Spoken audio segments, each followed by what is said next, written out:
Time to discuss the creepiest Ranger subclass in D&D. You must be talking about the Swarm Keeper Ranger subclass for 5e. I'm Nerdarchist Ted. I'm Nerdarchist Dave. Welcome to Nerdarchy for Nerds by Nerds.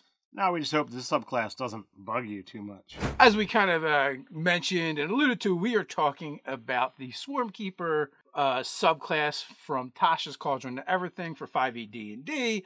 You know, this one is a bit buggy, so we'll try not to get too crazy with the bug puns. I know Ted is like chomping at the bit.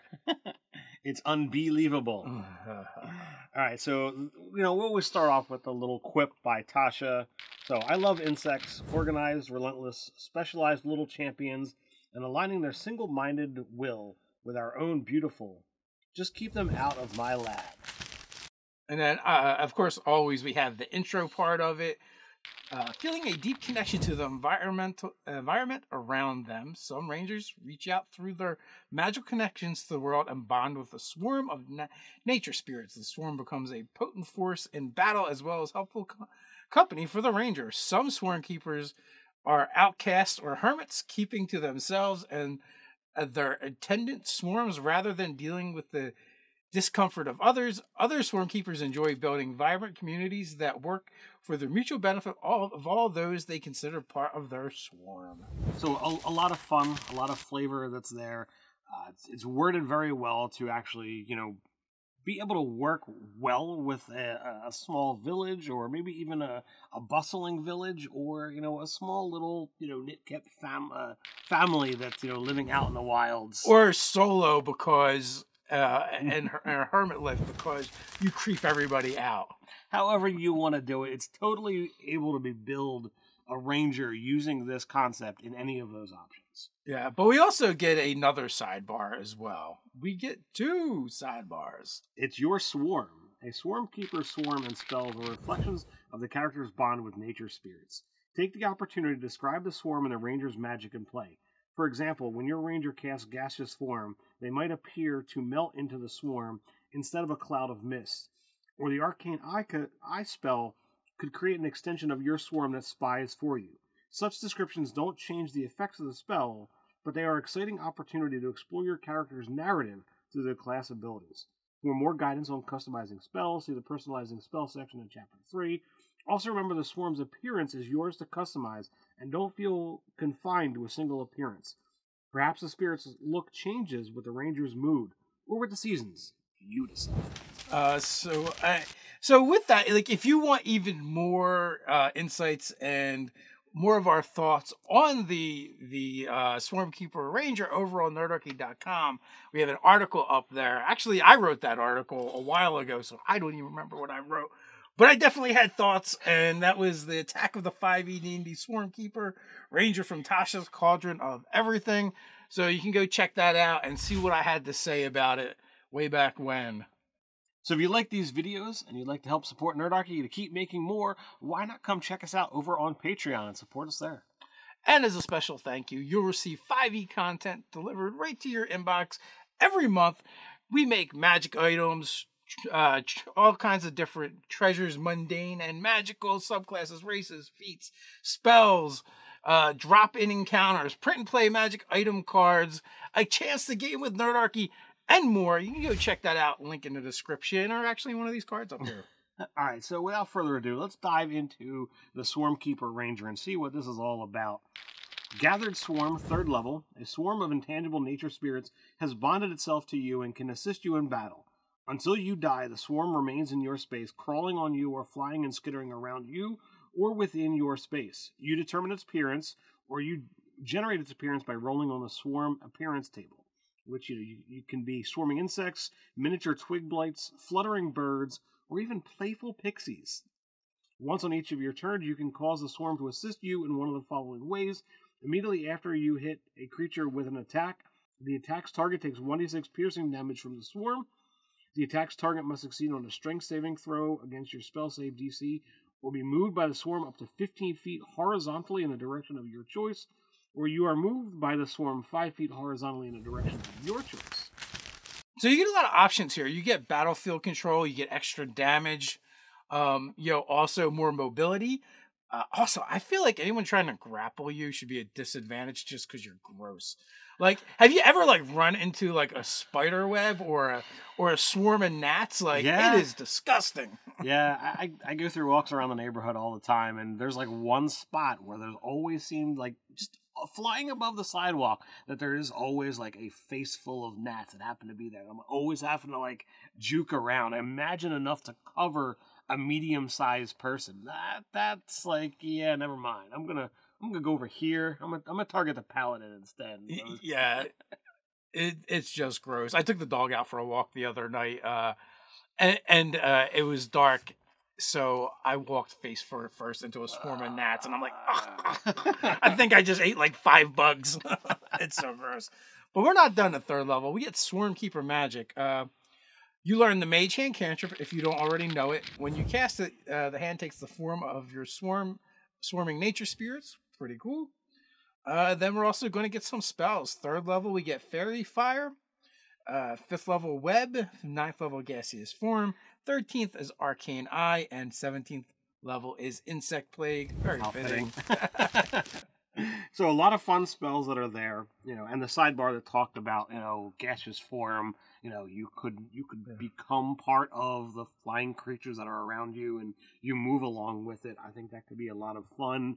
If you're used to having spiders crawling all over you, they could release the web instead of you. Yeah. They all join together to make this, massive thing.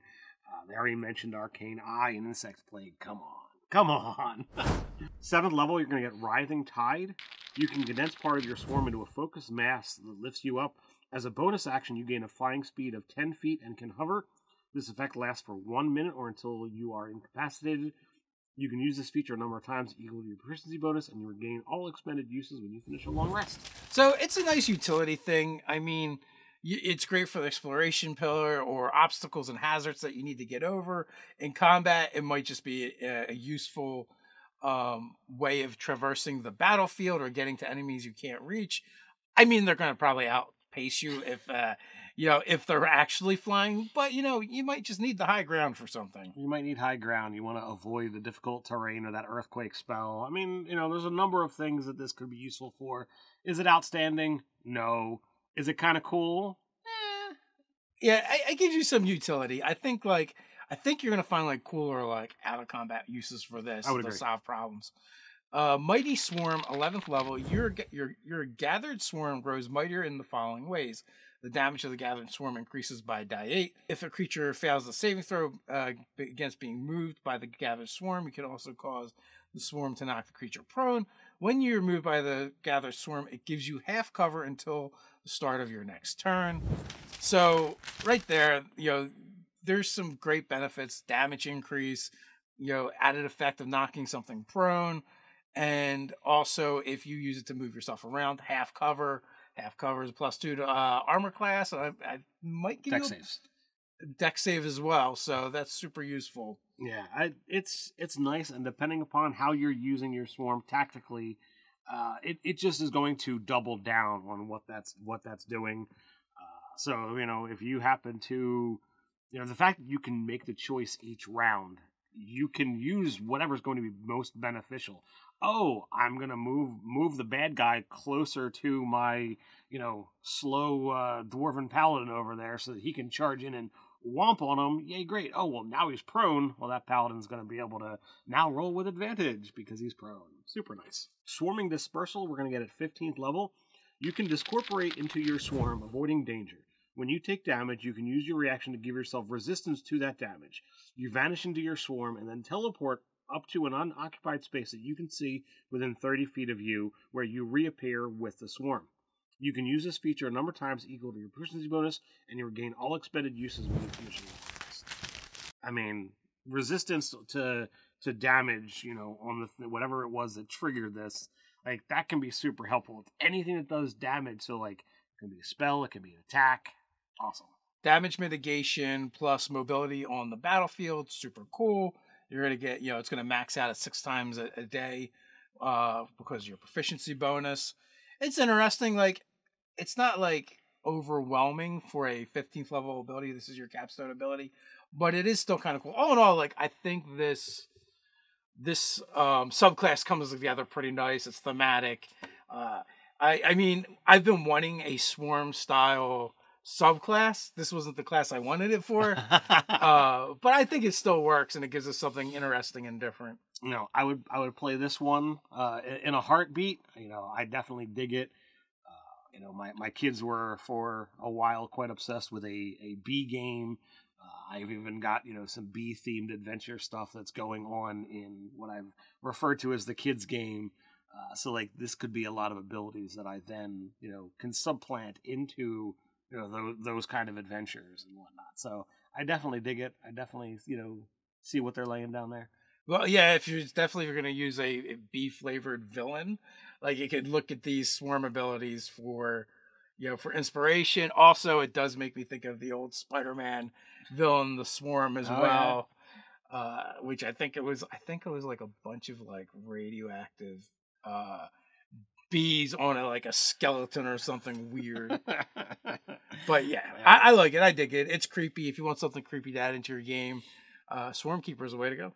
And you know, it would explain, you know, the obsession with honey. And if you know, as long as you're traveling with a druid who wild shapes into a bear, you can have a perfect pairing. So the question is, are you playing the Swarm Keeper in your games? How's it going? Do you like it? Is it lacking something?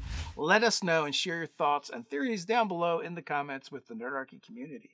While you're down there, don't forget to do all those cool things like, share, subscribe, even go ahead and click on that notification bell so you don't miss a single video. Quick reminder, we drop new Nerdarchy videos Monday, Wednesday, and Friday. Come on back. Can't wait till then. No problem. We got you covered. Up here, you can click on the card and check out the last Tasha's Cauldron Everything we did for the Rangers, the Fey Wanderer. So until next time, stay nerdy.